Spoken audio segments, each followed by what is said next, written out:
হাতির বুদ্ধি কবি ভবানী প্রসাদ মজুমদার। শুনুন সবাই, হস্তি ভীষণ শক্তিশালী প্রাণী। এটা কি আর নতুন কথা? আমরা সবাই জানি। শক্তিশালী নয় তো শুধুই, ভীষণ বুদ্ধিমান। বেঈমান নয়, যায় না ভুলে উপকারীর দাম। বহুদিনের ঘটনা এক পড়ছে আমার মনে। বেড়াচ্ছিলাম বিকেল বেলায় কুচবিহারের বনে। হঠাৎ দেখি একটা হাতি ঘুরিয়ে চলে কাঁটা। ছুটে গিয়ে পা থেকে ওর বের করে দিই কাঁটা। সুর নাচিয়েই চলে গেলেন হস্তি মহারাজ। ভাবছেন কি মিথ্যে কথা বলছি আমি আজ? 3 মাস পর দেখতে গেছি কি যেন সার্কাস। হঠাৎ দেখি সেই হাতিটায় ঘুরছে কি চারপাশ।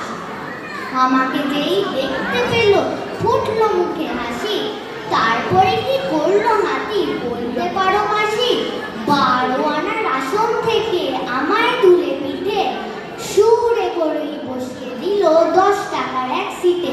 নমস্কার।